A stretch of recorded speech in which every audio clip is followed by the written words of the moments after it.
morning, student. I am Gopi Kumar Srivastav from ISS Sudham T. This is my third video of aggregate demand, aggregate supply, chapter 7, macroeconomics.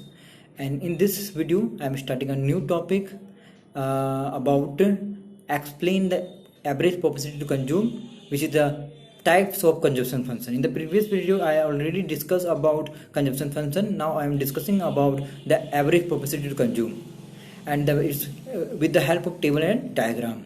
Okay, so we have the questions. The first questions is related to and the first meaning. So we have to understand average propensity to consume. That means in the short APC. It refers to the ratio of consumption expenditure to the prospending level of income. अब यहाँ पे समझते हैं कि ये आपका APC होता क्या है. जैसे मैं आपको समझाने की कोशिश करता हूँ, ठीक ना. ये एक्चुअली में रेशियो होता है इनकम और कंजप्शन का. जैसे मैं आपको एग्जांपल के तौर पर बताता हूँ, ठीक है. जैसे कि आपका 100 रुपये इनकम है और 70 रुपये आपका खर्च है, कंजप्शन एक्सपेंडिचर, ठीक है. 100 इनकम है और कंजप्शन एक्सपेंडिचर कितना है, 70 है, ठीक है. तो 70 और 100 में जो रेशियो बनेगा, 70 और जो 100 में रेशियो बनेगा वो 0.7 का बनेगा. तो इसी 0.7 को जो है हम लोग APC बोलते हैं. मतलब जब कंजप्शन और इनकम का रेशियो दिखाने लगे या हम फ्रैक्शन में बताने लगे तो वो आपका एक्चुअली में क्या हो जाता है, वो आपका APC कहलाने लगता है, ठीक है. तो ये APC definitely simple thing, it refers to the ratio of consumption expenditure to income, nothing more. So its formula is also C by Y. C indicate consumption expenditure and Y indicate national income or income. Income is also known as national income when we talk about macroeconomics. Okay. So there is table. This table show that income जब 0 है तो आपका खर्चा 40 होगा. मतलब कि हम आपको बताए थे मिनिमम इनकम पे खर्च हो सकता है. उसी तरह 100 पे 120 खर्चा हुआ है, 200 पे 200 हुआ है, 300 पे 280 हुआ है. तो इस तरह से सभी का जो हम लोग क्या करेंगे, यहाँ पे रेशियो निकालेंगे. APC का फॉर्मूला क्या है, C by Y. तो पहला तो अगर हम मान लीजिए 40 से 0 को डिवाइड करते तो कुछ भी नहीं लिखेगा, नथिंग. फिर अगर हम 120 को अगर 100 से डिवाइड करेंगे तो 1.2, और 200 को अगर 200 से डिवाइड करेंगे तो 1. इसी तरह सारा डिवाइड करके जो आएगा वो APC होता है. बस कंजप्शन फंक्शन के बाद APC आता है, फिर उसके बाद हम लोग APC पढ़ेंगे, ठीक है. तो हमारा जो ये टॉपिक है बस APC और के बारे में है, और ये APC जो है C और Y को दिखाता है. डायग्राम को बनाया जाए तो हम लोग यहाँ पे देख सकते हैं. यहाँ पे हमारा डायग्राम जो है,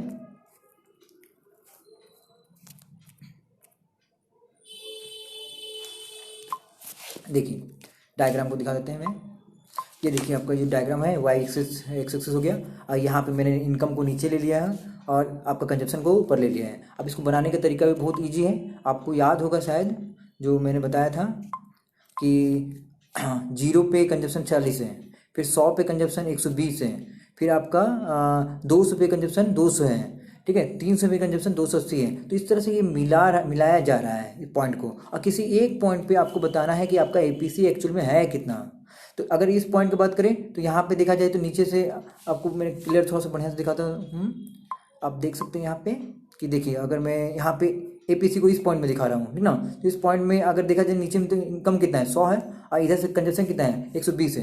तो 120 डिवाइडेड बाय 100, तो ये आ जाएगा 1.2. तो आपको करना क्या है, डायग्राम में कोई एक APC दिखा देना है, एक. जैसे आप यहाँ भी दिखा सकते हैं, यहाँ भी दिखा सकते हैं, यहाँ भी दिखा सकते हैं, और बस एक लाइन खींच के ऐसे छोड़ सकते हैं. तो आपको ये ऑटोमेटिक क्या होगा, APC शो हो जाएगा. बस APC को शो करना है कि इस पॉइंट पे या इस पॉइंट पे APC कितना है. जब आप ये शो कर देंगे तो आपका काम खत्म हो जाएगा, ठीक है. तो इस तरह से हम लोग APC को बनाते हैं. अब हम लोग APC पे ध्यान भी देते हैं कि इसको बारे में इंपॉर्टेंट पॉइंट क्या है. तो जब APC 0 हो जाएगा, इक्वल टू 1 हो जाएगा, तो इसका मतलब ये वो at the break even point consumption is equal to income. जब 1 हो जाएगा तो कंजप्शन इनकम के बराबर हो जाता है. मैं आपको यहाँ पे दिखा देता हूँ. देखिए इस पॉइंट में जब आपका इनकम और कंजप्शन इस पॉइंट में क्या है, इनकम और कंजप्शन क्या है, दोनों बराबर है. तो जितना आपका इनकम है उतना ही आपका कंजप्शन है. देखिए जितना इनकम है और जितना ही कंजप्शन है, तो आपका दोनों क्या होगा, 200 डिवाइडेड बाय 200. तो 200 डिवाइडेड बाय 200 मतलब 1 आने वाला है. तो 1 किसको दिखाता है, 1 दिखाता है ब्रेक इवन पॉइंट को. जब भी कंजप्शन और इनकम बराबर हो जाएगा तो वो ब्रेक इवन पॉइंट कहलाता है. तो पहला पॉइंट हमारा इंपॉर्टेंट पॉइंट यही बताता है, ठीक है. तो आप देख सकते हैं दूसरा पॉइंट ये दिखा रहा है कि मान लीजिए एपीसी ग्रेटर हो गया। आप देख सकते हैं जैसे जैसे हम लोग का डायग्राम जो है ऊपर जा रहा है तो उससे छोटा होता जा रहा है, पीछे जा रहा है तो वो बड़ा होता जाएगा। जहाँ बराबर हुआ है उसके ऊपर अगर जाओगे तो छोटा होता जाएगा, नीचे जाओगे तो वो बड़ा हो जाता है। ठीक है, तो आप यहाँ पे ये बताना चाहता हूँ मैं कि as consumption is more than national income before break even point, मतलब कि आप देख सकते हैं ब्रेक इवन पॉइंट से पहले ही आपका कंजप्शन क्या है, ज़्यादा है। ब्रेक इवन पॉइंट के बाद क्या होगा, कंजप्शन लेस हो जाएगा। तो ये आपको पॉइंट इस तरह से बताना है। और ये भी बताना है अगला पॉइंट जो इंपॉर्टेंट है ये एपीसी से रिलेटेड, एपीसी के नेवर भी जीरो, वो कभी जीरो नहीं होता है, क्योंकि खर्चा जीरो नहीं होगा तो एपीसी कैसे खर्चा जीरो हो सकता है, क्योंकि एपीसी तो कंजप्शन को दिखा रहा है। तो डेफिनेटली हमारा जीरो इनकम पे खर्चा होता है, तो एपीसी भी जीरो नहीं हो सकता। APC fall with the increase in income. और याद रखिएगा जैसे जैसे इनकम बढ़ता है उसी तरह कंजप्शन क्या होता है, घटता है। अगर इनकम कम रहेगा तो कंजप्शन बढ़ेगा, और इनकम ज़्यादा हो जाएगा तो कंजप्शन क्या होगा, घट जाता है। इसे लिखा है APC fall with the increase in income. Income बढ़ा दीजिए एपीसी फॉल करने लगेगा। ठीक है, फिर हमारे पास जो दूसरा क्वेश्चन है वो है explain the marginal of propensity to consume. This is the second type of consumption function. अब हम लोग इसको समझते हैं कि ये हमारा मार्जिनल प्रोपेंसिटी टू कंज्यूम कैसे होता है। जैसे एवरेज प्रोपेंसिटी टू कंज्यूम वो खत्म हो गया, अब हमारे पास है marginal propensity to consume. It refers the ratio of change in consumption to change income. ये चेंजेस दिखाता है कि इनकम में क्या चेंज हुआ या आपका कंजप्शन में क्या चेंज हुआ, जिसे हम आपको टेबल्स के अनुसार समझाने की कोशिश करते हैं। देखिएगा ये हमारा टेबल है, ये आपका इनकम है और ये आपका कंजप्शन है। तो पहला इनकम जीरो है तो यहाँ पे चेंजेस जो कंजप्शन आएगा, इनकम में जो चेंजेस आए वो भी ब्लैंक हो गया। दूसरा आपका देखिए यहाँ पे समझाने की कोशिश कर रहे हैं हम लोग मैं, तो ये 100 और जीरो में कितना अंतर है, 100 का अंतर है तो चेंजेस 100 आया। फिर 200 और 100 में अंतर कितना है, 100 का अंतर है। फिर 300 और 200 में अंतर क्या है, 100 का अंतर है। तो इस तरह से ये जो अंतर है ना, ये अंतर जो डिफरेंट है इसको हम लोग चेंज बोलते हैं।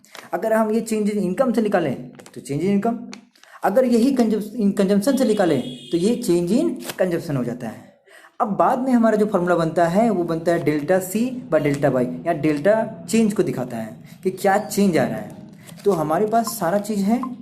देखिए मैंने यहाँ पे चेंज डेल्टा सी भी निकाल दिया, डेल्टा वाई भी निकाल दिया। आप ये दोनों के हेल्प से निकाल सकते हैं इसको, और उसके बाद आप यहाँ पे दोनों को डिवाइड कर दीजिए। जैसे कि यहाँ पे आपको मैं यहाँ पे डिवाइड करके दिखा देता हूँ। जैसे कि आपका कंजप्शन पहला में क्या है 80 है और दूसरा में क्या है 100 है, तो 80/100 0.8 सभी का बराबर है, तो पॉइंट डेसिमल में हमारा बराबर हो गया।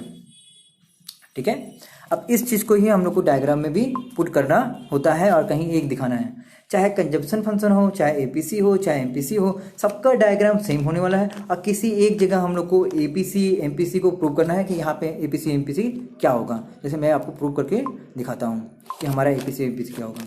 जैसे तो पहला तो आप यहाँ पे देख सकते हैं कि मैंने इसे लाइन को सबको मिला दिया है ना, इसमें तो लाइन मिला हुआ है। अब मैं यहाँ पे प्रूव कर रहा हूँ कि एमपीसी को दिखाना कैसे है।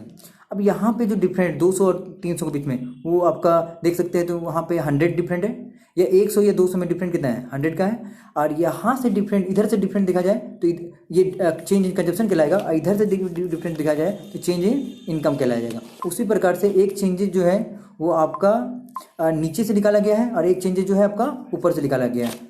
तो देखिए इनकम से क्या हुआ है, इनकम से आपका हम लोग इनकम का चेंज ले लिए हैं, और कंजप्शन हम लोग कंजप्शन का चेंज ले लिए। कंजप्शन 200 और 120 और 200 में अंतर 80 का है, और 200 100 और 200 में अंतर 100 का है। तो इस तरह से चेंज इन इनकम निकल गया और चेंज इन कंजप्शन निकल गया। और किसी पॉइंट में हम लोग को एमपीसी दिखा देना है।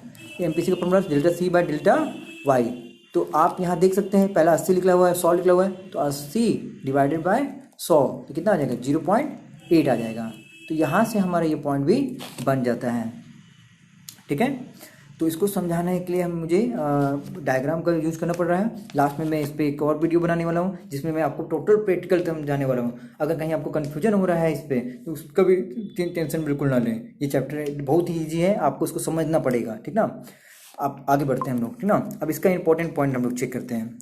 हर एक का इंपॉर्टेंट पॉइंट होगा, जैसे इसका भी इंपॉर्टेंट पॉइंट है value MPC very from 0 to 1। यहाँ पे बोल रहा है कि जो आपका एमपीसी का जो वैल्यू होता है वो हमेशा 0 से 1 तक रहेगा। मतलब देखिए यहाँ 0.8 है ना, इसका आंसर 0.8 आया। देखिए यहाँ पे 0.8 है, तो ये कभी भी 1 से ज़्यादा हो ही नहीं सकता। ठीक है, ये बताना चाहता है।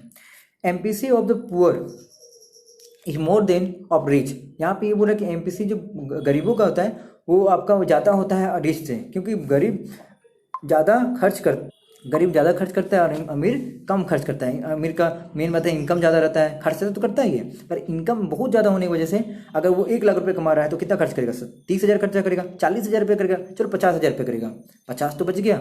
अब गरीब कितना कमाता है? गरीब कमाएगा 10,000 रुपये कमाएगा या 5,000 रुपये कमाएगा, उससे ज़्यादा तो खर्चा है, क्योंकि गुड्स एंड सर्विस का दाम ही ज़्यादा है।